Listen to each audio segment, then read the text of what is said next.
Ce podcast vous est présenté par Canadian Tire, qui vous invite à prendre rendez-vous en ligne dès maintenant pour votre prochain service automobile. Canadian Tire, notre garage. Par Albi Occasion, le plus beau choix de véhicules de qualité. Et par Vitro Plus, vos gens de métier pour tous vos besoins en verre auto et protection depuis près de 50 ans.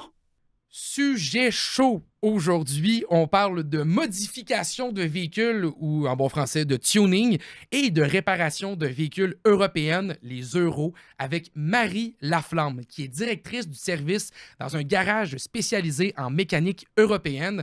On parle du garage Unix Performance dans la région de Québec. C'est des spécialistes tant dans la modification, donc toutes les reprogrammations moteurs, toutes les améliorations mécaniques des véhicules, que dans la réparation et l'entretien des véhicules allemands. Donc aujourd'hui, on discute avec elle et on répond à la fameuse question: est-ce que les véhicules allemands sont aussi fiables sur du long terme que d'autres concurrents? Merci à vous de vous être branchés au podcast RPM et merci à l'ensemble de nos commanditaires Canadian Tire, Albi Occasion et Vitro Plus.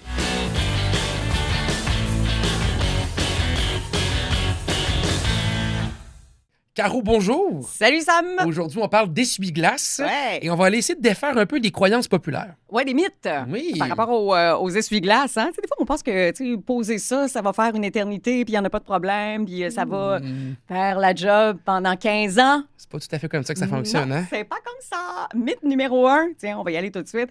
Les balais d'essuie-glace d'hiver sont inutiles. Je m'en fais parler souvent là, de ces fameux balais d'essuie-glace-là d'hiver. Puis... Ben, moi, je dis que ça vaut la peine d'en acheter. Ben, c'est certainement que ça vaut la peine. Au Québec, pour vrai, c'est pas pour rien que ça existe, là. C'est pas du marketing, là, Ouais, cette affaire-là. Pas la mafia de l'essuie-glace non plus. Là. Non, mais tu sais, encore là, je veux dire, il y a des gens qui vont se débrouiller l'hiver avec des essuie-glaces d'été, là, puis ça Ben, va être bien correct, là. 95% du monde ne change pas leurs essuie-glaces entre l'été et l'hiver. Hein. Sauf que la raison d'être de ces essuie-glaces d'hiver-là, en fait, c'est la conception qui va prévenir l'accumulation de neige et de glace sur le balai, là, finalement. Tu sais, c'est tannant, ça, à un moment donné, là, ça finit que ça essuie plus. Mais justement, c'est ça, la raison d'être du balai d'essuie-glace d'hiver. Puis, c'est plus solide aussi, hein. La structure est plus solide, c'est plus résistant, plus adapté aux conditions hivernales. Mythe numéro 2. Oh! Les essuie-glaces n'ont besoin d'aucun entretien. Comment t'entretiens ça, une essuie-glace? Bon, là, pas compliqué, tu vas voir, là. Une petite guenille. Un petit changement d'huile? Non, mais encore là, t'as probablement déjà remarqué à un moment donné que les balais d'essuie-glace, il y a comme des stries, hein. Il y a de la saleté qui s'accumule là-dessus, là. C'est important. Ils travaillent fort, nos balais d'essuie-glace, quand même. Oui. Là, sont essentiels à notre sécurité aussi. Là. Oui, tout à fait. Là. C'est comme tes lunettes, en fait, Ben là, oui. quand tu es sur la route. Là. Mais tu sais, il y a de la saleté qui s'accumule. Donc, à un moment donné, il faut aussi nettoyer ça. Fait que juste un petit entretien, une fois de temps en temps. Admettons que vous avez une voiture à essence, bien, quand vous arrêtez de mettre de l'essence, tu sais, ça peut être un automatisme aussi, de juste prendre un petit chiffon humide, mettre un petit peu d'essuie-glace là-dessus, vous les essuyez, et voilà, le tour est joué. Mythe numéro 3. Des bons balais d'essuie-glace, ça peut faire des années, mon chum. Non, pas tant. Non. Mais ça, on le voit aussi, là, de toute façon. Le moment donné, ça essuie plus, ça fonctionne pas bien. Oui, c'est ça. Hein? Souvent, on a tendance à se rendre au bout de la vie utile de l'essuie-glace. Oui. C'est correct aussi à un moment donné, mais on conseille de les changer au moins une fois par année. La raison étant que le caoutchouc, c'est pas éternel. Hein? Du caoutchouc au soleil, dans des conditions extrêmes, que ce soit super chaud l'été ou super froid l'hiver, bien, ça va venir assécher justement le caoutchouc, puis ça va rendre le balai d'essuie-glace beaucoup moins efficace. On peut choisir nos essuie-glaces directement chez Canadian Tire. Oui, mon Dieu, oui. Puis si vous dites, je dis mon Dieu, oui, parce qu'il y en a. Oui, il y en a beaucoup. a du choix. Ah oui. Vraiment pour tous les budgets.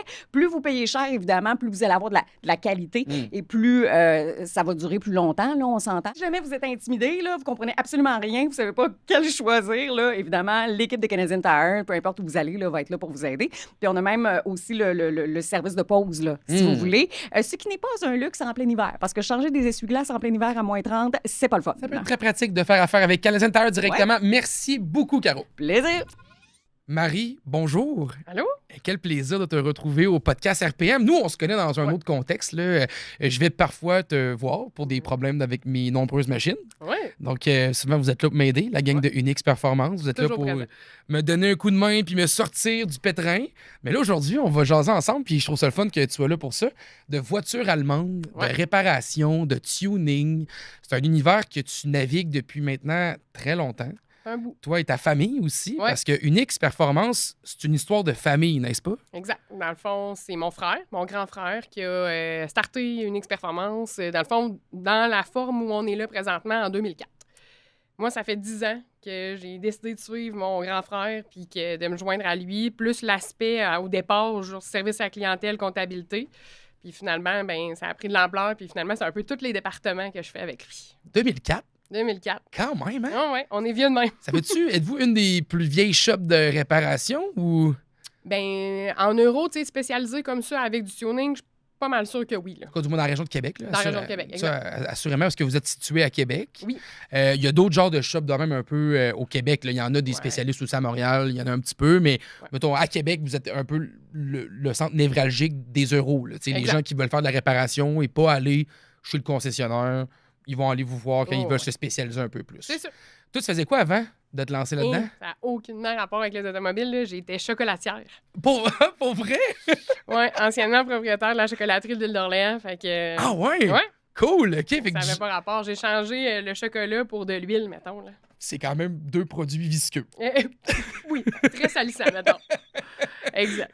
Ah, OK, fait que là, toi, tu viens de bord du jour au lendemain, tu te dis, OK, mon frère s'est lancé une shop, j'embarque là-dedans. Aimais-tu les autos avant? Ben, j'ai toujours aimé ça, mais tu sais, dans le fond, moi, quand j'ai vendu mon commerce, j'avais signé une clause. Je pouvais pas travailler dans ce domaine-là, rien qui ressemblait à ça. C'était fini être chocolatière. C'était fini, exact. Puis là, pendant 7 ans minimum. Fait que là, je suis pas très du genre à rester à la maison, mettons. Fait que là, ben, j'ai décidé d'aller donner un coup de main une fois de temps en temps. Tu sais, genre, je vais aller faire ton ménage, t'as un rendez-vous, je vais aller te remplacer. Ça a commencé de même, mais finalement, je me suis rendu compte que j'aimais ça, puis j'adore le service à la clientèle. C'est le contact avec les gens qui Exactement. t'attiraient là-dedans. Vraiment. Puis mon frère, c'est ce bout-là qui aime moins. Fait que ça faisait quand même vraiment bien. Tu sais, lui, c'est un génie du tuning puis de défaire un moteur. Puis tu sais, il y a comme tout ça dans sa tête, ça se défait, là, tu sais.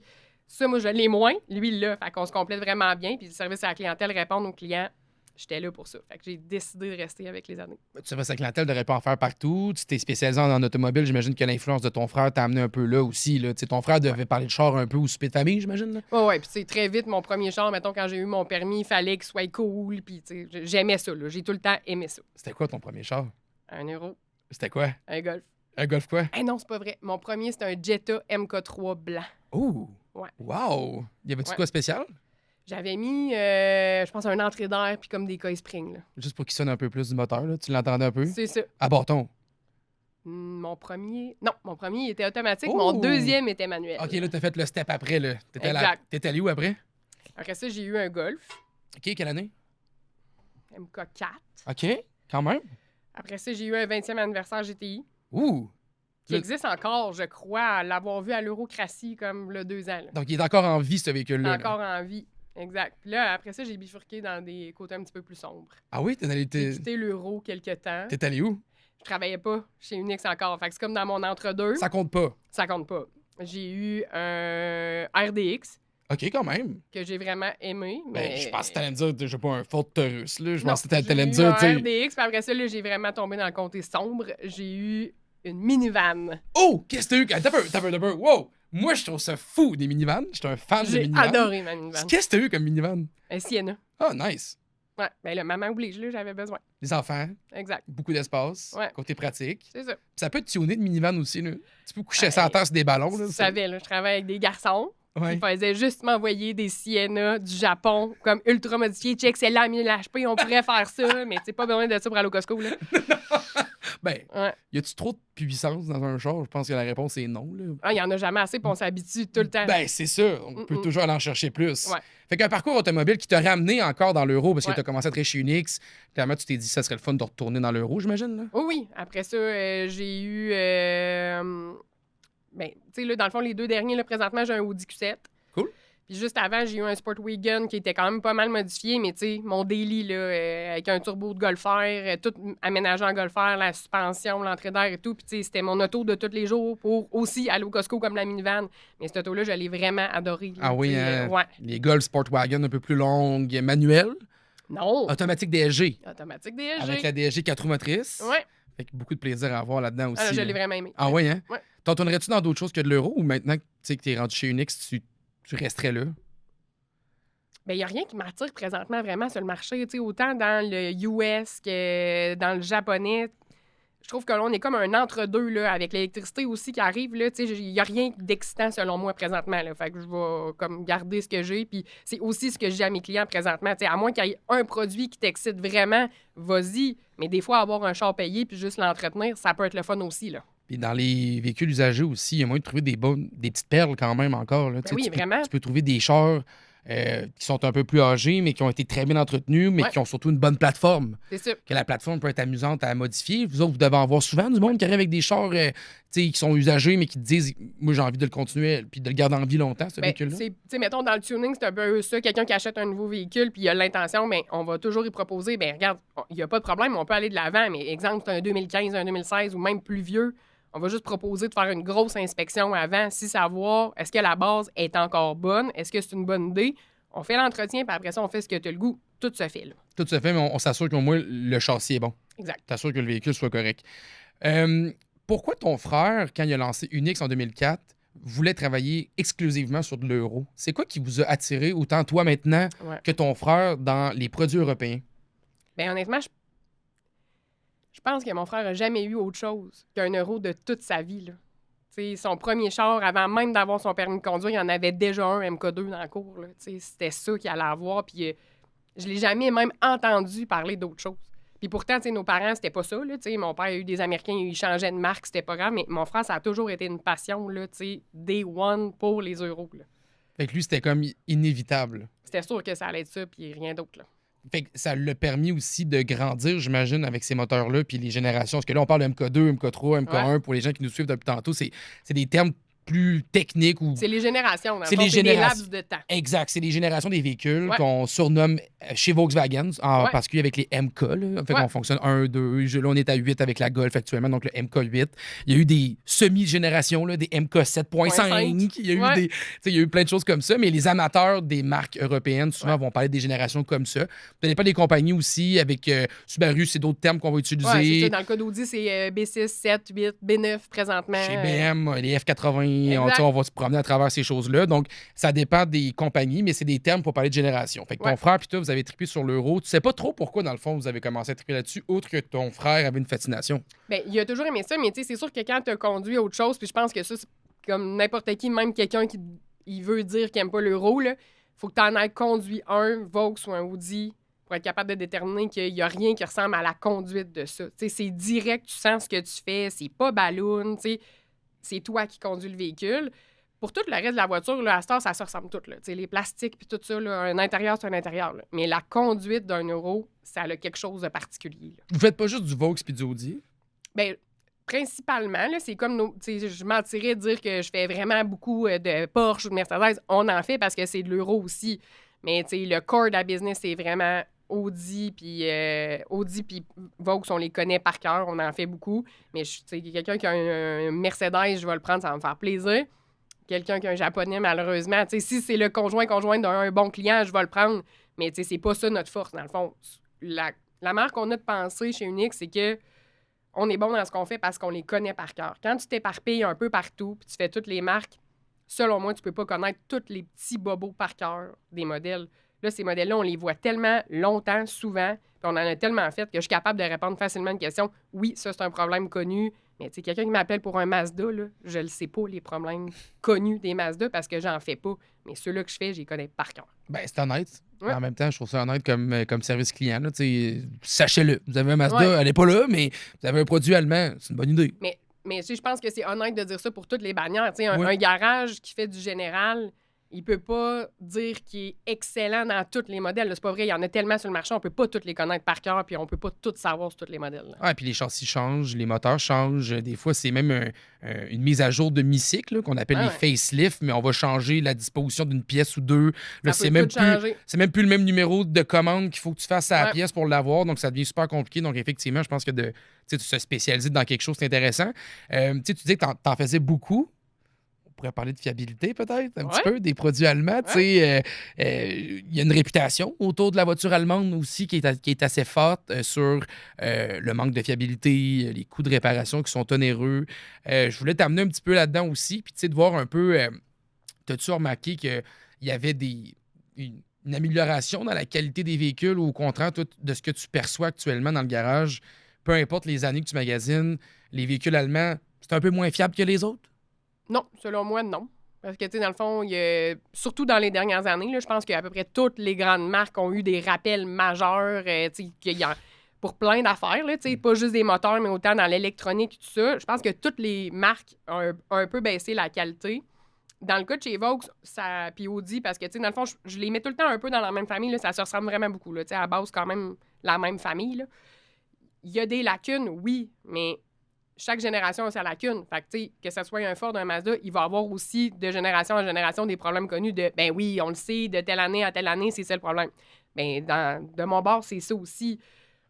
Mettons, la génération un petit peu plus vieille, avant 2015, c'était plus les chaînes de distribution. Tu sais, du côté du fabricant, autant de chez Audi que chez Vaux, ça dit qu'une chaîne de distribution, c'est bon à vie. Malheureusement, c'est pas vrai. Ça étire. On est au Québec, partir ton auto à moins 40, c'est pas super, ça chaîne. Tu sais, quand tu habites en Californie puis il fait toujours 20 degrés, c'est vrai qu'ils n'en parlent pas nécessairement de ce problème-là, mais notre climat étant ce qui est, ben ça aide pas. Fait que ça, c'était comme le problème de cette génération-là. Je trouve que la génération MK7, qui veut dire de 2015 à 2019-20, ça a vraiment été une belle génération. Pas des problèmes majeurs. C'est sûr que la pompe à eau, oui, ça a été un problème. Ça l'est encore. Ils ont fait des rappels, des extensions de garantie pour ça. Ça a été long avant que ça vienne à bout. Fait qu'on en a fait beaucoup que les gens n'ont pas eu le temps de profiter de l'extension de garantie parce que c'était pas sorti encore. Mais ça, c'est un problème. La pompe à eau, le boîtier de thermostat complet qui coule, c'est un problème connu. Sinon, le pivot de la Westgate, le pivot de turbo. Dans le turbo, là, c'est une pièce connue des moteurs chez Volkswagen Audi que tu as vu passer beaucoup. Mais c'est assez récent quand même comme véhicule. Souvent, les gens ils vont faire la comparaison et se dire maintenant, les voitures sont moins fiables qu'ils l'étaient auparavant. Tu travailles aussi des MK1, tu en as vu des premières générations, tu en as vu des. T'as-tu senti que c'était plus fiable avant ou c'est juste qu'on en fait juste plus des véhicules maintenant parce qu'il y en a plus sur ces routes? Bien, il y en a plus ces routes, mais aussi, là, mettons, les premiers modèles, il n'y avait rien. C'est sûr qu'il y a moins d'éléments qui peuvent briser. C'était une petite mécanique super simple, pas de HP. Là. Tout vient avec. Là, tu rajoutes un air climatisé, un power steering. C'est tout des pompes qu'il n'y a pas sur l'autre. Fait que non, on peut pas dire qu'il était brisé. Il n'existe pas. Tout l'équipement qui vient autour de la technologie, bien, ça fait plus d'affaires qui brisent aussi. Fait que c'est normal, mais je suis pas prête à dire que ça brise plus qu'avant. C'est juste il y a plus d'éléments qui peuvent briser. Donc, ça vient avec. Là. C'est-tu plus cher maintenant de réparer nos véhicules que, mettons, il y a quelques années? T'sais, on parle du prix de la réparation qui est augmenté un peu partout. Même le prix de l'achat des voitures aujourd'hui est plus élevé. C'est-tu plus cher réparer son Vaux Audi aujourd'hui qu'auparavant?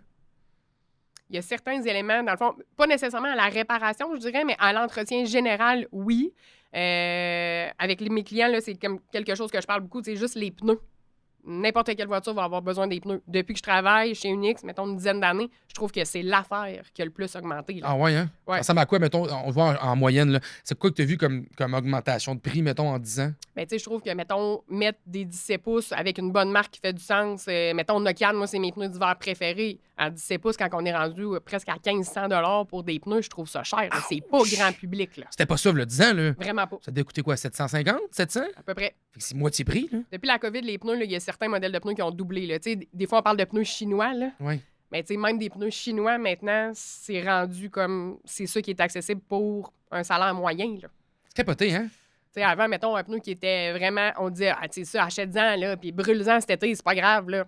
C'était comme 50, 60 $. Mais tu sais, là, le pneu le moins cher sur le marché que pour brûler, il va me coûter 115. C'est le double. Mais c'est quand même cher, là. C'est le double pareil de ce que ça coûte avant. Là. Exact. Fait que c'est capoté pareil. Là. Ça, les gens, trouvent-tu qu'ils le considèrent? Mettons, quand ils achètent leur véhicule. Moi, j'ai l'impression que les gens se rendent pas compte de ça. Bien, je pense que tu y penses pas du moment où tu trouves ça donc bien beau quand tu vas signer ton auto puis qu'il est en 21 pouces. Ouais. Mais là, l'année d'après, si tu as acheté ton véhicule en été puis que tu n'avais pas négocié tes pneus d'hiver dans ton prix, tu vas faire un saut, là. Ça sera pas le fun. Bonjour la facture de 2000 $, là. Bonjour la facture de... Deux, tu peux monter, là. Mettons, dans le cas de BMW, un X3, les nouveaux, ben, c'est 21, 22. Pas la même largeur en avant qu'en arrière. Cet hiver, c'était ça le problème, là. On n'était même pas capable de fournir les pneus. Dans les éditions XM, j'imagine, là, les... Oui, mais mettons un X3 50. Ouais. Mais pas de pneus. Fait que t'as pas la même dimension avant-arrière. Avant-arrière, puis pas la même largeur. Mais là, ça me prend la même marque, le même thread en avant, en arrière. Mais tu sais, le client m'appelle, puis le moment où on commence ça que t'as pas ça. Mais j'ai pas ça parce que Je c'est l'ai pas pas. moi, là. Moi, j'ai pas conçu là, BMW, là. Dans le fond, c'est pas moi l'ingénieur derrière ça, là. Mais là, tu sais, vous venez de l'acheter, là, mettons, en plein hiver. Votre concessionnaire, il doit en avoir, là, tu sais, prévu le coup, là. Mais non, eux autres sont pas plus capables, là. Fait que, tu sais, on s'est creusé la tête, puis, tu sais, rendu là, t'offres un pneu à ton client. C'est pas la meilleure affaire, là. Tu sais, je suis pas en mesure de dire, hey, là, tu vas vraiment être en business, t'as un bon pneu que t'as. C'est le seul. Je suis désolée. Faut que ça soit homologué, pneu d'hiver. On est au Québec. C'est le seul choix que j'ai. C'est ça. Ça coûte tant. On n'a pas d'autre solution. Ça a coûté combien, cet ensemble-là, mettons? Ben, tu sais, j'ai vu là, des sets de pneus là, dans les dernières années à comme 4500 là. Ouch! Ouais. C'est juste des pneus, là. 1500 piastres! Ouais. Tu sais, comme je te dis, c'est pas un pneu, mettons, un Ocan que je suis comme, hey, là, tu vas vraiment être bien, tu peux sortir quand il y a une tempête, gêne-toi pas. C'est même pas ce genre de pneu, là. Hey, c'est-tu de l'argent? C'est l'enfer! Wow! Mais ça, c'est tous les chars. Toutes les VUS, toutes les voitures viennent à ça en 20 pouces et plus. Ah oui. Mais on n'a pas Ouais, calculé ça dans le budget, là. Il y a du 24 qui existe dans certains VUS électriques, C'est chez ça. GM, des choses comme ça. Là. Hey, 24 pouces, on commence à être dans du gros rubber. Là, C'est ça. c'est du pneu. Faut le calculer, là. C'est quelque chose, hein, tu sais, quand Ouais. tu y penses à ça. Puis, t'as-tu fait une différence aussi dans les, mettons, dans les huiles, tu sais, les huiles synthétiques pour les moteurs, ces choses-là? J'ai entendu parler qu'il y avait peut-être des augmentations de coûts, là, que les gens trouvaient que les factures avaient augmenté rapidement. T'as-tu vu ça passer, toi aussi, de ton bord? Ou... Ben, encore là, on est un peu dans le même principe. Dans le fond, les fabricants automobiles, ils changent les types d'huile. Tu sais, pendant vraiment longtemps, pendant des années, on avait 2-3 types d'huile à peu près, là. Mais tu sais, là, nous autres, c'est beaucoup de la 540 qu'on utilisait. On travaille avec Liquimoli, un produit qui est spécifique aux véhicules euro. Ça fait... Depuis que je travaille chez Unix, ça a toujours été ça. Là. Dans le fond, on a toujours travaillé avec eux. Les produits sont excellents, le service est bon. Fait on a toujours travaillé avec eux. Eux autres, ils s'adaptent super facilement. Le Audi sort un nouveau type d'huile. Pas longtemps après, Liquimoli la fournissent du même grade, la même affaire. Tu sais, on est rendu avec des huiles vertes. C'est de la 0,30, de la 0,20. Mais c'est sûr qu'il n'y a pas le même prix. Fait que là, oui, ça augmente aussi. Les capacités d'huile sont pas les mêmes non plus, tout dépendant des moteurs. Tu sais, on a des moteurs que c'est 13,5 litres. Là. Carrosse. Mettons versus le tien à 5,7. Là. Oui, c'est quand même pas la même quantité, hein? Non, c'est ça. C'est beaucoup d'huile, là. Oui, mais tu sais, un Audi RS6, c'est beaucoup d'huile. Juste le filtre, la cartouche, c'est vraiment pas le même prix. Fait que, tu sais, ça aussi, à l'achat, on pense pas à demander hey, comment ça va me coûter mon changement d'huile? Ouais. Comme excité, t'as ton nouveau char, ouais. mais le reste, on y pense pas, là. C'est drôle parce que dernièrement, j'ai fait un texte sur le rpmweb.ca, sur notre site web, là, puis je faisais la comparaison à l'achat d'un Kia Niro électrique contre un Kia Niro hybride. C'est quoi les dépenses que tu vas avoir sur 7 ans? Fait que là, j'ai appelé les assurances, j'ai fait le calcul des pneus, j'ai pris les guides d'entretien des deux chars, j'ai sorti les prix d'entretien avec les prix du concessionnaire, même que chez Kia, ils mettent une espèce de formule où quand tu roules dans une condition extrême, tu changes plus régulièrement tes huiles. OK. On est considéré extrême au Québec. Ben ouais.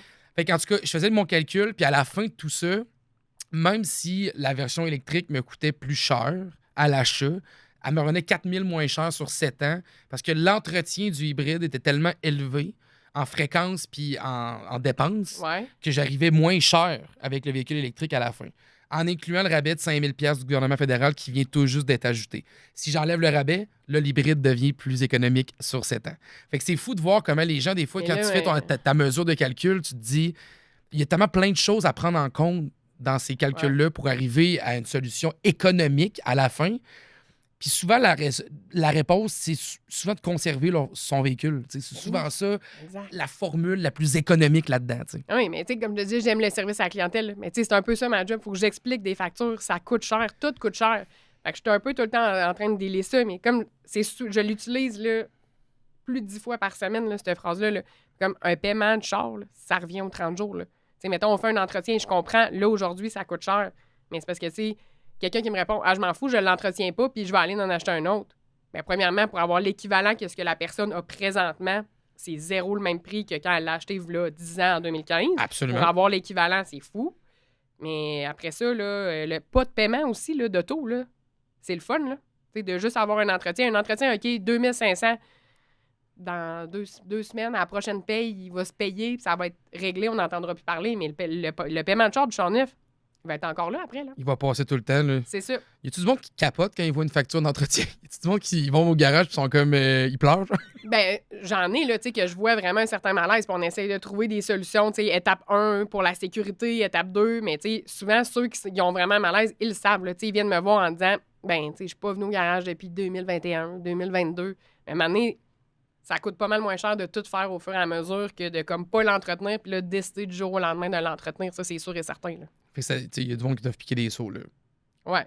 Ouais, hein? Ben, je me. C'est quoi la plus grosse anecdote? Mettons, parle-moi un peu d'anecdotes que tu as eues. C'est quoi les factures que tu as eues des fois? Ben, je pense que c'est quand même positif, là. Dans le fond, je vais en profiter pour te parler des Westgate, justement. Oui, les fameux Westgate. On a dit un mot tantôt rapidement. Ouais. Explique un peu aux gens c'est quoi la pièce, puis qu'est-ce que vous avez trouvé comme solution, mettons. OK. Ben, dans le fond, dans le cas de Volkswagen, que ça soit un. Dans le fond, on a comme les gammes, un Golf qui a un moteur 1.8T. On a un GTI, puis un Golf R que c'est des moteurs 2 litres. Mais sur toutes les plateformes MQB, dans le fond, il y a un turbo, puis c'est la grosseur du turbo qui détermine la capacité du HP aussi du véhicule. Fait que dans le fond, ces turbos-là, c'est IS12, IS20, IS38 pour un Golf R. C'est le fun aujourd'hui, on est dans un podcast pour les amateurs, là, je suis content. Là. Je trouve ça le fun. Puis, dans le fond, ces turbos-là sont faits à peu près tous de la même manière. C'est justement, le numéro va déterminer la grosseur du turbo pour aller chercher le HP. Sur ces turbos-là, il y a une Westgate qui est un petit clapet qui va ouvrir et fermer une porte pour que l'air rentre au turbo. Puisse faire la turbine. Exactement. Que la turbine puisse faire son dans le fond, travail. ça monte son boost, là. Fait que, l'air, elle rentre, elle sort, c'est géré par l'ordinateur et tout ça. Sur ça, il y a un pivot. Dans le fond, c'est tout petit, là. C'est gros comme un bouchon de crayon, à peu près. C'est tout petit, là. C'est tout petit. Volkswagen a conçu cette pièce-là dans un matériel qui rouille. Donc, c'est assez intelligent, cette histoire-là, pour savoir que quand ça l'essaye de tourner, mais c'est pris dans rouille, ça l'arrête de tourner, puis ça envoie un signal, le fameux code EPC, que les gens de Vaux connaissent très bien. Oui. Mais même Audi, là, c'est la même chose. Fait que dans le fond, ce code EPC-là fait que la voiture se met en mode protection, puis elle coupe le turbo. Fait que, tu sais, quelqu'un qui a un 1.8, plus de turbo, ça peut être plate. Ben, à vrai dire, ça peut être dommageable pour le véhicule aussi. Ben, tu sais, dans le fond, quelqu'un, il peut l'endurer longtemps, mais c'est qu'à la place de juste avoir le petit pivot à remplacer, ça se peut que la tige crochiche, puis là, ça fait autre chose. Mais la plupart du temps, c'est juste le pivot. Fait que c'est pas si compliqué sur papier, mais Non. la solution que Vaux proposait était compliquée. Ben, c'est un turbo complet, dans le fond, parce que le turbo se défait pas en morceaux. Rien de moins. Il n'y a pas de numéro de pièce, en fait. OK. Tu sais, j'ai pas de 1K0699 pour ce morceau-là. Là. Ça n'existe pas. Fait que la seule solution qu'il y avait, c'est de remplacer le turbo. C'est super quand on est sous garantie puis qu'ils nous disent que ça a coûté 4 400 $ changer le turbo quand on est sous garantie, mais quand on ne l'est plus, ça commence à être moins intéressant. À vrai dire, c'est un cauchemar. C'est un cauchemar. Puis c'est honnêtement. ça qui crée la réputation aussi des voitures allemandes. Tu sais, qu'on dit aux gens après ça, ça coûte cher à conserver une voiture allemande. Ben, j'espère qu'on a des histoires comme ça, Ouais. de 4 400 $ pour remplacer un turbo parce que le turbo, il est fait d'une pièce qui rouille. Ouais. T'es comme, hey, sérieux, c'est mon dernier, là. C'est mon dernier allemand, là. Je vais aller m'acheter n'importe quoi d'autre qui va me donner plus de fiabilité. Mais là, c'est là que vous rentrez des fois, les garages spécialisés en général, autant Unix, mais autant d'autres garages aussi. C'est là que vous rentrez en ligne de compte, puis vous avez des fois des alternatives pour venir éponger un peu ces défauts de fabrication-là. Ben, ça, c'est le côté mon frère, là. T'sais, Rémi, le garage, là, c'est comme, ça n'a pas de sens. On peut pas remplacer un turbo pour un morceau gros de même, là, ça n'a pas de sens. Il va falloir trouver une solution. Puis avec un ami machiniste, ils ont défait un turbo en 1000 morceaux pour voir c'était quoi, puis si ça se remplaçait. Ils l'ont trouvé. Fait que, il machine la pièce lui-même. Donc, remplacer une pièce par une nouvelle pièce. Dans le fond, à la place, le pivot de turbo, à la place de le mettre, juste le remplacer, parce qu'il y a plein de monde qui se sont essayés avec le temps, là, de mettre de la graisse, de la sabler un peu. Mais de mettre de la graisse sur un turbo, c'est la partie la plus chaude du véhicule. Ça va tenir 2 semaines. Après ça, la graisse est fondue, puis le problème revient. Là. Ben oui. Fait que là, la seule solution viable, c'est de la remplacer. Fait qu'ils ont pris les mesures, ils ont démanché, ils ont tout fait ça. Là. Ça, c'est le côté grand génie, là, de mon frère le passionné que ça n'a pas de sens. Fait qu'on va trouver une solution. Puis c'est ça. Il a fait la petite pivot de turbo, il machine. Maintenant, c'est comme en Iconel, là, c'est une espèce d'équivalent de stainless. Fait que ça rouille plus. Ce problème-là, une fois que le pivot a été changé, on n'entend plus parler. Là. Mais tu sais, ça, on a trouvé la solution. Ces modèles-là sont sortis en 2015. En 2015, on avait déjà les plans de machinage de ça parce qu'on avait déjà ce problème-là. En lançant, là, dès le modèle est arrivé, vous avez commencé à avoir les problèmes en commençant la nouvelle génération, dans le fond. Là. Bien, au début, on a commencé à en avoir, ça allait tranquillement. On en avait de temps en temps, mais je dirais que quand le télétravail et la COVID sont arrivés, là, c'était le festival du pivot de turbo. Parce C'est que sûr. moindrement que ton auto est dans le cours puis qu'elle bouge pas, ben, elle rouille sur place. Fait que là, dans la COVID puis l'arrivée du télétravail, il y a du monde qui prennent leurs autos à cette heure une fois par semaine. Là. Bien sûr. Mais là, les disques de frein, les pivots de turbo, là, j'ai des rushs de cette réparation-là juste après les congés de la construction d'été puis après les congés des fêtes. Parce que le monde part en voyage, la voiture reste parquée puis c'est là que ça allait arriver. Mais tu sais, on n'a pas tant fait de pub pour cette réparation-là. Ça s'est vraiment fait comme toute seule. Là, j'ai une cliente qui est arrivée à un moment donné, une madame d'un certain âge, là, je dirais peut-être 65, là, parle pas français. Là, elle vient pour un pivot turbo, puis visiblement, elle sait de quoi elle me parle. Là. Là, Elle a fait ses recherches, là. J'étais un peu comme, c'est tombé bizarre. Comment ça qu'elle sait ça?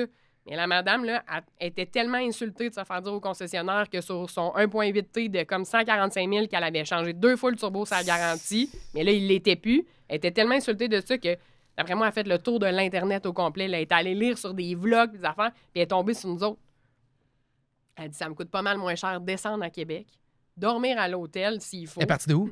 Toronto. Quand même. OK, elle est partie de Toronto, Québec, là. Toronto, toute seule, elle s'est dit, je me prends une chambre. Puis, finalement, elle n'avait pas besoin de rester 2 jours. Là. Ce travail-là, ça se fait relativement bien. Ouais. Mais t'es comme, j'ai trouvé ça parce que c'est sûr, j'ai demandé, j'étais comme, mais de où elle sort, cette madame-là? Ben oui. Puis elle, c'était pas mal plus rentable de venir souper dans le petit Champlain, passer une nuit à Québec, faire réparer son turbo. 4000 $ le turbo, combien vous chargez pour la réparation de ça? Sur un 1.8, taxes inclus, c'est à peu près 640. Ouais, puis tu sais, dans le cas, mettons, d'un golfeur, c'est le même prix, sauf qu'il faut rajouter un alignement parce qu'on descend le subframe avant pour aller travailler au turbo. Plus compliqué de se rendre au char, de se rendre à la pièce, dans le fond. C'est la même affaire, c'est juste qu'il faut rajouter un frais pour l'alignement. Tu dois être fier avec Pierre là-dedans, tu sais, en tant que garage, ton frère aussi, tu dois être fier de ton frère. Ça doit être trippant d'avoir ce genre de solution-là à offrir à des clients. Ben, c'est super le fun, là, tu sais, dans le fond, je le vois, là, moi, je suis super visuel aussi, là. Fait que, tu sais, quand on me l'explique, là, tu sais, souvent, ça arrive, là, que je vois le vide, là, dans... J'ai tous les genres de clients, là, c'est pas tout le monde qui connaît les autos, c'est mon domaine, c'est sûr, je connais ça. Mais tu sais, si je le vois qui comprend pas, là, ben j'en sors un, j'en mets un turbo sur le comptoir, puis je dis, bon, regarde ces petits pivots-là, puis tu sais, on en a tellement fait que j'ai comme un pot à mon bureau, puis c'est tous des pivots de turbo, là. Fait que tu sais, quand quelqu'un me dit, ah ouais, vous en faites tant que ça, ben regarde. T'as comme un souvenir. C'est ça. C'est un bac à souvenirs. Parce que, tu sais, ça, je peux rien faire avec ça, là. Fait que, tu sais, on les garde. Là, quand j'en trouve une à terre, parce que ça arrive que j'y retrouve comme à terre dans l'atelier, je les ramasse, puis je les mets dans mon petit pot. Fait qu'on en a fait vraiment beaucoup. C'est arrivé que les constructeurs, tant Audi, Vaux, Porsche, BM ou quoi que ce soit, mettons, vous répondent, tu sais, qui vous disent hey, vous avez trouvé une solution, on trouve ça intéressant, on peut-tu travailler ensemble pour trouver une réparabilité potentielle pour le réseau de concessionnaires ou pas du tout? Là? Le constructeur lui-même, non. Mais tu sais, comme là, nous, à Québec, on a Laval Volkswagen qui est à côté, on fait affaire avec Rinfraie, Saint-Nicolas. C'est un petit monde, là, on se connaît tous. Là. Ouais. Fait que, ça arrive, eux autres aussi, qui sont quand même assez ouverts d'esprit pour offrir aux clients de, ben, tu sais, nous, on n'a pas de solution quand la voiture est plus sous garantie, bien sûr. Nous, on n'a pas de solution, mais allez les voir. Ou même démancher le turbo au client, me l'amener pour qu'on fasse la réparation puis le réinstaller. Là. OK, ça c'est déjà vu, là. Ben, tu sais, tout le monde aussi, là, ça tombe pas du ciel pour personne, l'argent, là. Fait que, tu sais, quand on travaille aussi pour nos clients, ben, on essaie de leur trouver des solutions. Un client qui est pas content, il reviendra pas, là. Fait qu'il faut essayer de l'aider aussi, là. Crois-tu que les véhicules allemands sont fiables sur du long terme? Bien entretenu, oui. Mais c'est un véhicule qui a besoin d'entretien spécifique, je dirais. Pas plus d'entretien que n'importe quel véhicule, mais ça a besoin d'entretien spécifique. Ça revient exactement à ce que je disais tantôt. C'est pas un véhicule qu'on peut aller entretenir nécessairement chez un généraliste. T'sais, ça prend un filtre d'origine, une bonne qualité d'huile. C'est vrai qu'il y a une différence en qualité d'un filtre d'origine à l'huile versus une pièce, pas de seconde main, là, mais une pièce d'une autre entreprise tierce? C'est fou. Tant que ça? C'est fou. À ce point, mettons... Ben, tu sais, mettons... hey, là. On jase, là. Des filtres à l'huile. Si je te dis des filtres à l'huile couleur or, pour pas nommer de nom, je sais pas si ça peut te dire quelque chose, là. Pas du tout. Ça va continuer? SRAM, exactement. Oui. C'est épouvantable. Sur un véhicule euro, là, ça peut vraiment créer des dommages. Tant que ça? Oh, ouais. Hey, mon Dieu, OK, pourtant, j'ai entendu du monde qui font de la mécanique chez eux, qui prennent ça en pensant que c'est comme un équivalent quasiment. Là. Dans l'atelier, là, c'est d'emblée que si on rentre un véhicule d'un nouveau client, c'est la première fois qu'on le voit, on commence à faire une inspection. S'il y a ça, c'est sûr, je reçois une image. Là. Le tech en arrière m'envoie, ça part mal. Ça part pas bien à cause de ce problème-là. Exact. Fait qu'on prend la pièce d'origine. Ben, d'origine ou vraiment une marque connue qui sont habitués de faire de l'allemand. T'sais, comme dans les filtres à l'huile, il y a Mans, il y a Hans qui font des filtres de vraiment, c'est l'équivalent d'origine, peut-être des fois même mieux, mais il faut vraiment aller avec des produits qui sont faits pour ces véhicules-là. On pourrait dire que ce sont des véhicules capricieux. Oui. On assume ça. Oui, ben, je pense que c'est de même pour toutes les marques. Ben, si je sais honnêtement. pas, là, tu sais, mettons, tu prends un Corolla 1.8, là. Ouais. Pas capricieux, ça, là. C'est donne 2 tapes dans le dos, puis bonne journée, là. Il fait ça pendant 25 ans, le char, là, puis... Mais t'as-tu vraiment du fun à Ben chauffer ton Corolla? Non, je dirais jamais... Non, je vais jamais dire ça. Mais, tu sais, si on met les choses en perspective, puis qu'on y va en mode consommateur, clairement, c'est pas les produits les plus évidents pour quelqu'un qui veut faire un déplacement point A, point B. Parce que, tu sais, beaucoup de gens qui regardent des voitures, ben, ils les trouvent belles. Tu sais, le style d'un véhicule, l'esthétique est très important, le format, le gabarit, ces choses-là. Quelqu'un qui cherche de la tranquillité d'esprit à la base va pas nécessairement être le profil type d'un consommateur de véhicules euro. Mais encore là, il va avoir, tu sais, il y a tellement de modèles dans la gamme. J'aime ça que tu dis. Il va, moi, je vais y aller, là. Mais tu sais, il y a des modèles qui sont pas tuables. Tu sais, dans les années, là, mettons, un Jetta avec un moteur 2.5, là. C'est les 4 cylindres 2.5 litres, les 5 cylindres. Ouais. Qu'on a mis dans les Rabbits aussi, Oui, qui ont eu dans les Golf. Les Rabbits, il y a eu des Jetta. Ça buvait du gaz, mais c'était torqueux quand même, ce Ben, petit ça buvait moteur-là. pas tant de gaz que ça. Bon, là. C'est sûr qu'il y a quelqu'un qui me dit j'achète ça pour le modifier. Non, mauvais choix. Non, il n'y a pas de turbo, rien. C'est Exactement. Enol, c'est aspiration Enol, naturelle. c'est pas ça qu'on va modifier. Mais quelqu'un qui va avoir un véhicule fiable avec peu d'entretien qui coûte pas cher, ça, c'est un tank. Ah ouais, hein? Oui. Toi, C'est pas tuable. pas de misère avec ça? Zéro. On a encore ces routes, d'ailleurs. On en voit encore. Ah, ouais. Mais tu sais, même quelqu'un qui veut pas, il veut avoir le plaisir de conduire d'un Allemand, mais il veut pas se casser la tête. Les modèles 2 litres, pas turbo. C'est pas Oui. tuable. Qu'on a vu dans les Golf City, les Jetta City, qu'il y a eu Exact. dans les Golf aussi, les MK4, je pense qu'il y avait Ton ça. exemple, t'es pas le meilleur. Là. Le City, c'était comme Ben, tout. écoute, je te nomme des modèles que ce moteur-là. Là. Ouais, mais Tout un le Jetta reste standard, lâchait, pas mettons. un City, mettons. Je t'ai eu, hein, tu sais, il y a toujours une manière de... Ben non, mais oui, effectivement, ces moteurs-là sont assez simples. C'est ça. Exact. Mais La tu sais, rigidité de la caisse est encore là. c'est ça. Mais n'importe quel fabricant, n'importe quelle marque que tu vas en rajouter, plus il est puissant, plus aussitôt qu'il y a un turbo, ça fragilise la patente, c'est sûr. Mais si c'est bien entretenu, dans le fond, c'est au consommateur aussi, pas de juste le trouver beau, de comme s'informer de j'achète ce véhicule-là, qu'est-ce que j'en fais comme entretien. L'entretien qui est requis, on suit le calendrier d'entretien. On va dans une place, ils sont habitués d'en faire. Concessionnaire, moi, n'importe qui, mais c'est pas des véhicules qu'il faut aller voir un généralisme la plupart du temps. Tu as parlé de tuning un peu. Ouais. Tu disais que les 2.5, c'était pas des bonnes bases de tuning. J'ai envie qu'on parle maintenant de l'autre volet de Unix Performance. Parce que là, on a parlé de votre côté réparation. Bon, c'est intéressant, on apprend plein d'affaires. Quand on parle de tuning maintenant aussi, vous êtes des spécialistes là-dedans. Ouais. On va commencer avec la bonne nouvelle du jour. Ouais. Vous avez été choisi par une revue spécialisée en voitures allemandes. Ouais. Tu as amené d'ailleurs une copie. Pour ceux qui nous regardent sur YouTube, vous allez pouvoir voir la copie. Je peux-tu le prendre? J'ai déjà pris mes mains, mes gros doigts, je ne vais pas salir ça. C'est Performance Volkswagen. Donc, pour ceux qui aimeraient voir un peu plus à quoi ça a de l'air, là, c'est la couverture du magazine. On a une sublime Golf MK1. J'imagine 85, 6? 87. C'est un 7? De mémoire, c'est 7, ouais. Donc, que vous avez complètement modifié du début à la fin. Il n'y a rien quasiment d'origine sur ce véhicule-là. C'est vraiment une voiture qui a été modifiée au complet. Vous êtes maintenant sur la couverture d'une revue qui a plus de 500 000 abonnés sur Facebook. C'est une grosse patente. C'est nord-américain. C'est pas juste canadien, c'est pas juste québécois. Qu'est-ce que ça fait de sentir que vous avez cette reconnaissance-là du milieu du tuning? Il y a comme deux volets, dans le fond, à la fierté qu'on a. C'est que c'est pas un véhicule à nous. Oui, c'est d'un client. client. Commande client. Fait que, déjà là, c'est comme, on a fait ça pour quelqu'un qui voulait ça, qui l'apprécie. De un, ça, c'est fou. Puis de deux, c'est pas la première fois on fait des revues, des covers puis des affaires avec eux. Mais c'est la première fois, je pense, que dans l'histoire du magazine complet, qu'on a une page complète. Il n'y a pas d'autres pop-up sur... C'est juste comme notre build à nous, là. Fait que ça, c'est fou, là. C'est vraiment une belle reconnaissance. Félicitations. Puis... Merci. C'est le fun. Vraiment. Puis, tu sais, l'histoire avec ce client-là, c'est qu'il tripait sur un de nos chars, mais il savait pas qu'on était une shop de Québec. Fait que, tu sais, il envoyait des images de nos voitures à des shops aux États-Unis, mais, tu sais, on se connaît tous, c'est un petit monde. Fait que là, le monde disait, ouais, mais t'as juste à appeler la personne qui, tu sais, appelle Rem, là. C'est lui qui l'a fait, c'est son char. Là, il est sur Instagram, tu sais, il commence à jaser avec, puis t'es comme, mais vous êtes où à Québec? Lui, à Toronto. Ah, pas pire quand même, pas trop loin. Non, mais il était prêt à envoyer son char aux États-Unis. Finalement, il a fait, c'est au Québec. C'est au Québec.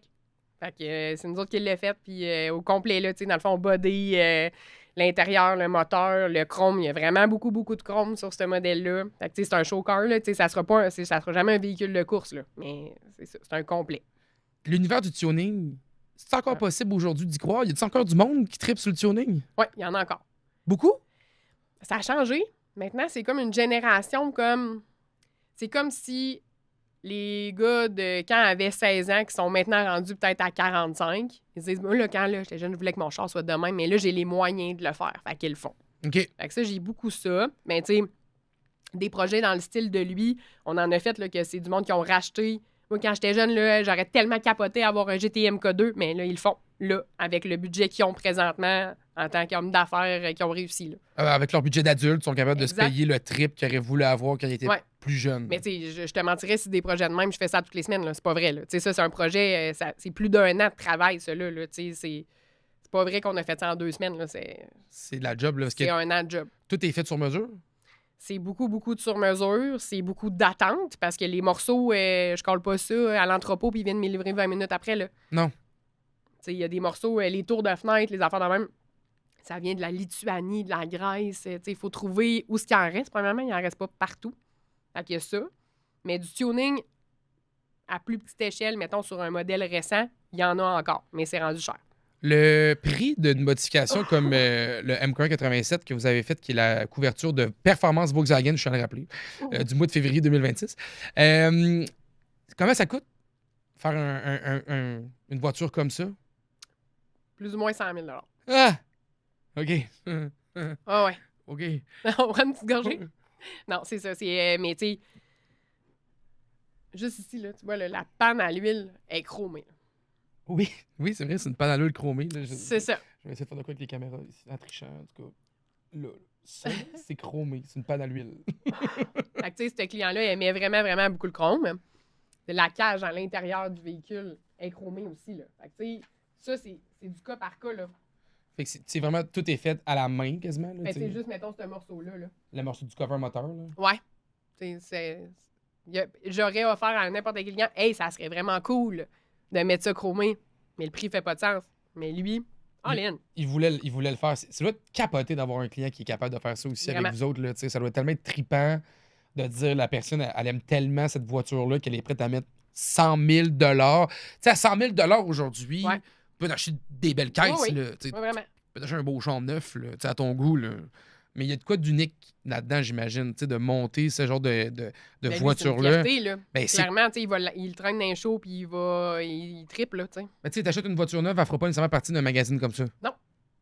Puis il a tellement trippé sur son premier projet qu'on en fait un deuxième pour lui. Déjà? Ouais. Ah, quand on a livré lui, il a décidé de nous en envoyer un autre. Ah, donc mais trippant. Fait que là, vous êtes là-dessus aussi encore en parallèle, dans le fond. Exact. C'est pas des projets qu'on peut faire. On peut pas mettre quelqu'un à temps plein là-dessus. Ça, c'est justement mon frère qui s'en occupe. Rémi, c'est son dada. Il aime ces modèles-là. C'est comme ses préférés. Ils sont beaux, voyons. Fait que lui, c'est comme sa partie à lui qui triple. Je peux le laisser des jours taponner là-dessus. On peut pas se parler. Je fais mes affaires, il fait ses affaires. Mais ça, c'est vraiment sa passion numéro 1. Puis, je trouve que vraiment l'œil aussi, là, il est comme, esthétiquement parlant, il laisse avoir l'air d'un des véhicules de cette année-là. On va pas dénaturer complètement le véhicule. Non, ça a l'air d'être un Vaux de ces années-là. Là, exact. Fait que, le choix de devant couleur... très carré, les lumières rondes. Il n'a pas touché aux aspects classiques du véhicule, ce qui nous rappelle ces Vaux-là, dans le fond. Là, exact. Mais ça, c'est vraiment sa passion. Puis je le laisse aller là-dedans parce que je trouve qu'il y a vraiment du goût puis c'est beau ce qu'il fait. Là. Mais oui, écoute, c'est sur le cover d'un magazine. Là, exact. Quand même, ça fait qu'à quelque part, ça doit clairement fonctionner. Tu me disais... Excuse-moi pas, c'est la beauté de faire un podcast, c'est qu'on vit ça live ensemble. T'es en train de m'étouffer. Prends le temps, puis la beauté, c'est qu'on a de l'eau, commandité par albioccasion.com. Donc, on peut se payer une belle petite gorgée et prendre le temps qu'il faut. Tu parlais, là, on nous parlait d'un projet de même, un projet à 100 000 $ et plus. On se dit que faire du tuning, c'est encore possible aujourd'hui, qu'il y a encore des gens qui veulent aller là-dedans. Mais tu disais aussi que ça coûte plus cher. Ouais. Je parle beaucoup d'argent aujourd'hui dans ce podcast-là. Je trouve ça intéressant de ramener des fois la réalité des choses. Là. Des fois, on voit des voitures modifiées puis on en rêve, mais c'est encore possible. Mais à quel niveau ça l'est aujourd'hui? Ça prend-tu, mettons, les poches assez profondes? Bien, c'est sûr que on peut faire certaines modifications selon le budget du client. Mais quelqu'un qui veut tout avoir, mais ça vient aussi avec le prix. La génération des MK7, ce qui veut dire 2015 à 2019, ça a été une génération extraordinaire. sais, les MK7, il y a eu les MK7.5 aussi qui sont arrivés en 2018. Là. Il y a comme un petit facelift qu'ils ont fait. Ils ont tiré un peu longtemps là, quand même. Là. 2021, je pense qu'il y en avait encore des Golf neuves qui se vendaient. GTI a eu jusqu'à 2021 dans la même génération. Ils se sont tirés un petit peu plus De le longtemps. faire moins longtemps. Là, après ça, ils ont arrêté. Puis là, c'est la MK8 qui est là actuellement, qui est une nouvelle génération. Mais on a juste au Canada la Golf R et la Golf GTI. Ouais. On n'a pas le modèle de base. Non. Ça, on dirait que rapidement, ça me dit, ben là, si tu enlèves les versions les plus abordables, tu enlèves aussi une possibilité à des jeunes qui tripent sur ces modèles-là d'aller les modifier eux-mêmes. Il faut que tu aies les moyens de aussi. t'acheter un GTI ou un R. Mais là, les R sont rendus très chers. C'est ça, la génération d'avant, c'est que j'avais des clients, 17 ans, ils arrivent avec un Golf R. C'était leur rêve. Là, ils ont mis l'argent de côté. Ils ont... Mais je sais pas. Moi, à 17 ans, j'avais visiblement pas les moyens d'acheter un Golf R. Moi non plus. Là, C'est ça. Mais de 2015 à 2018, ça, je le voyais beaucoup. Fait on trouvait ça vraiment le fun d'avoir le gars de 17-18 ans avec son Golf R, mais aussi un monsieur de 70 avec son Golf R. Lui, c'était vraiment comme... Il en voulait un. Il voulait avoir une voiture sportive. Il voulait se craquer quelque chose de capoté. Fait il s'est dit, c'est beau, je m'aligne pour un Golf R. Mais t'avais deux types de clientèle très différents. Mais j'en ai que c'est vraiment pas pour la performance. C'est le char, il est 4 pattes. Oui, c'est pratique. Le 4 roues motrices là, que Volkswagen offre sur ces voitures-là. Ouais. Fait que les gens allaient chercher ça pour ça, mais ils venaient de voir après ça pour s'amuser un peu. Oui. Puis là, tu sais, c'était facile. Cette génération-là, là, c'était vraiment pas compliqué au niveau de la performance. Les pièces, on avait de quoi d'abordable. Mais là, il y a tellement de sécurité sur les nouveaux que les programmations sont difficiles à faire. Au niveau de la transmission, ça prend un module complet. Fait que, tu sais, les coûts sont pas les mêmes, là. On a peut-être doublé, là, le prix. OK, quand même. Là. Fait que c'est-tu plus compliqué maintenant de taponner sur ces véhicules-là? Ouais. Ou, parce que, tu sais, il y avait comme l'idée aussi, justement, tu disais tantôt, les voitures, mettons, plus de série, là, où les autres qui n'avaient pas les turbos, ou les plus vieux, là, c'était plus simple parce qu'il n'y avait pas grand-chose non plus. Il n'y avait pas de pompe à direction. Là, on est encore plus poussé dans la mécanique. En plus, les MK8, la dernière génération des Golf qu'on a eu, ben elle est exclusivement dans la division sportive. Fait que les pièces aussi sont réservées à ces unités-là. D'être plus compliqué, plus coûteux. Ben, tu sais, c'est plus au niveau, là, dans le fond, justement, comme les ordinateurs qui sont de plus en plus barrés. Ils donnent de moins en moins accès. Fait que ça complique aussi pour modifier, là. Ça te prend des ordinateurs pour te rendre là-dedans. Ça te prend des logiciels plus performants, plus poussés. Ben, tu sais, exemple, là, mettons la transmission d'un Golf R ou même d'un GTI, là, c'est la même transmission, la nouvelle transmission DSG. Mécatronique à l'intérieur, ce qui est comme le système de gestion ordinateur dans la transmission. Avant, on était capable de rentrer puis de la programmer pour qu'elle soit capable de suivre ce qu'on mettait comme HP au moteur. Facilement, là. Facilement.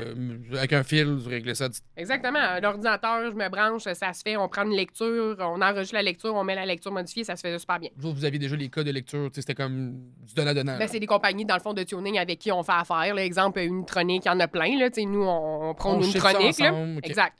Puis là, ça se faisait super bien. Mais là, à date, les nouveaux modèles, on peut pas juste programmer. Il faut que j'achète un autre module mécatronique que je programme pour après ça aller l'implanter dans la transmission, enlever celui d'origine, mettre celui-là. Et les coûts sont pas les mêmes, là. Ben c'est sûr, c'est beaucoup plus compliqué, là. Sans la programmation, tu sais, juste le module-là, il est aux alentours de comme 1500$, là. Juste le module, puis t'as pas fait la job, t'as pas fait la programmation. Là, ça prend le changement d'huile, ça prend tout.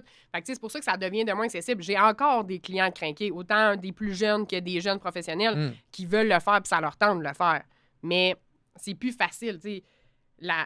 La génération MK7, MK7.5, ça a été une explosion. Là. Tout le monde voulait les modifier. T'sais, quand j'en avais un, j'ai acheté un usagé, c'était comme c'est sûr qu'il est modifié. Ouais. Tout le monde les achetait pour ça.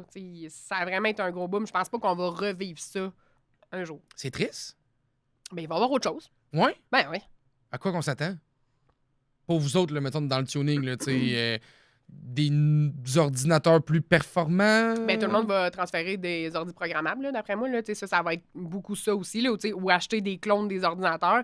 Les vrais de vrais qui veulent modifier, il va tout le temps en avoir des solutions. C'est sûr que ça sera peut-être plus grand budget, mais il va y avoir autre chose, puis on va en faire quand même. Là. C'est quoi une bonne recette de gâteau pour modifier un véhicule, mais le garder quand même assez fiable, selon toi? Mettons qu'on jase aux gens. Là. Moi, j'essaie de parler aux tripeux là, qui nous écoutent, là, qui se disent « OK, moi, j'ai une voiture. » Peu importe laquelle, là, mettons, j'ai une voiture allemande, là, on est dans l'euro. Ouais. J'ai pas beaucoup trop d'argent, là, mais j'aime aussi de travailler un peu sur mon char, la modifier un petit peu. Qu'est-ce que tu me conseilles de faire pour avoir une modification efficace, fiable et pas trop onéreuse? Bien, encore là, on a l'esthétique, qui est comme un volet, là, ça dépend vraiment qu'est-ce que le client veut. Ça peut aller vite, là. Ça peut monter vite, là. Mais il y a plein de petits goodies qu'on peut mettre, que ça va changer le look, puis tu sais, c'est le fun, là. Ça peut être des roues, une suspension, tu sais, un aileron, juste ça. Ça va changer l'esthétique, puis tu sais, ton char, si t'es tanné de le voir, ça va peut-être, te redonner un petit kick, il est beau. Les modifications, il y a deux manières de penser. Moi, je suis vraiment de celle de le faire par étapes, parce qu'on s'habitue à tout dans la vie. Fait que si tu mets la grosse sauce jour 1, ça se peut très bien que dans 3 semaines, 1 mois, mais ça tire pas tant que ça, finalement. Je vais aller m'acheter un M4 compétition, tu sais. Mais ça tire pas tant que ça. Mais finalement, la journée que je l'ai faite, tu capotais. Je viens de rajouter 140 HP sur ton char. Mais tu t'habitues. C'est beaucoup, mais tu t'habitues. Toi, tu préfères une gradation? Oui. Premièrement, ça fait une gradation dans le budget aussi. Bien sûr. Puis, le faire par étapes, c'est ça. C'est quand même intéressant. Parce que, tu sais, les gars au garage, là, tu sais, des fois, je suis comme les gars, vous êtes rendus genre blasés, là. Tu sais, on fait des chars à 800-900 HP, là. Ah, ça tire bien. Je suis comme, hey. Ça tire bien. Ça tire beaucoup, là. Ça tire beaucoup, mais avec les années, on en a fait beaucoup. Les RS3, c'est des bons. Bon, ça aussi, on en a fait beaucoup. Avec les 5 cylindres, eux autres, hein. Fait que ça, tu sais, on en a fait. On était quand même une shop de référence pour le tuning de ces modèles-là.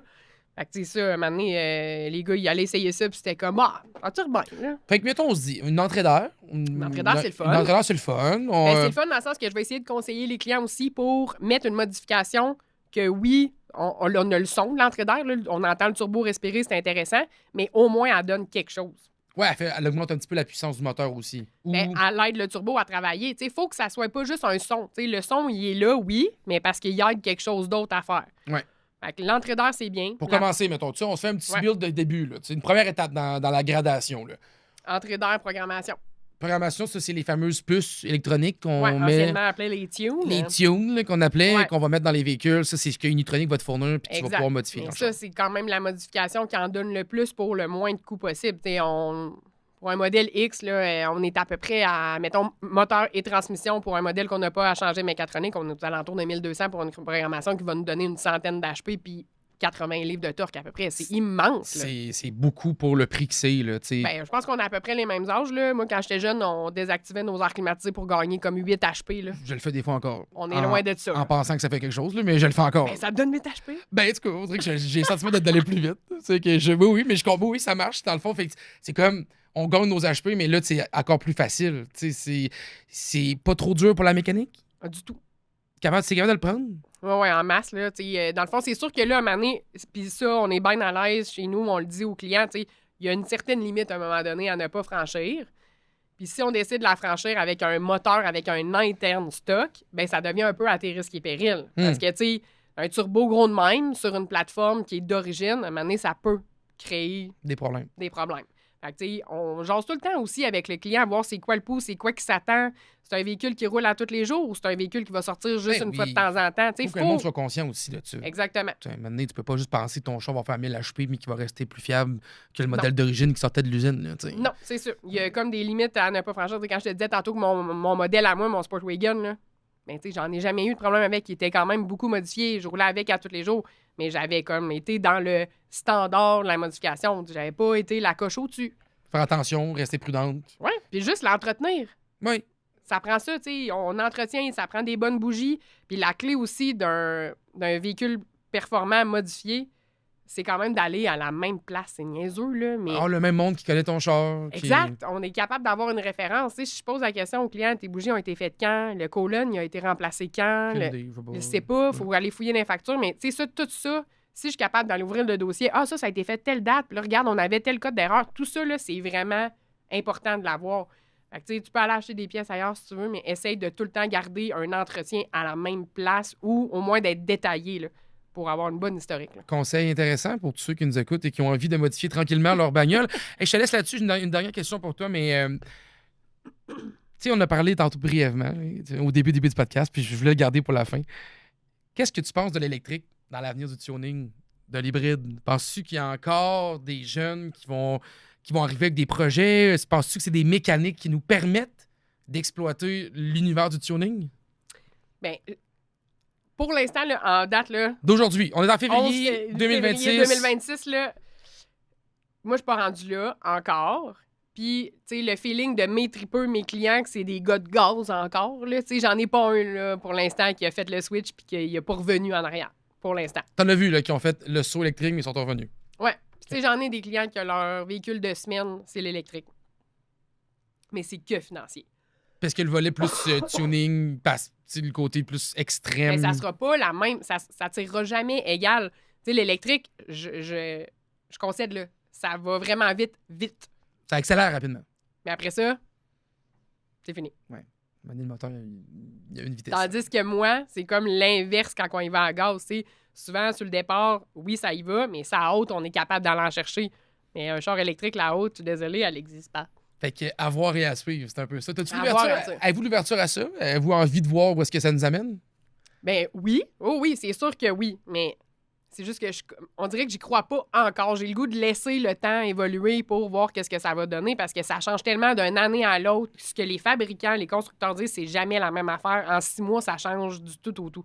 Fait que, On est là-dedans pas mal. Je peux témoigner de ce changement radical Ouais, de ça. choses.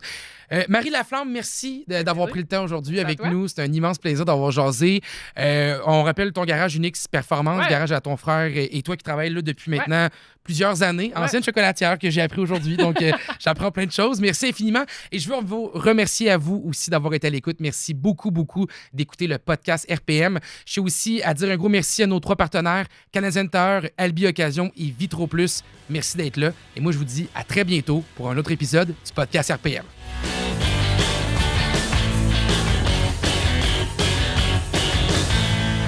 Ce podcast a été présenté par Canadian Tire, notre garage, par Albi Occasion, avec le meilleur taux, on vous attend, et par Vitro Plus, vos gens de métier depuis près de 50 ans.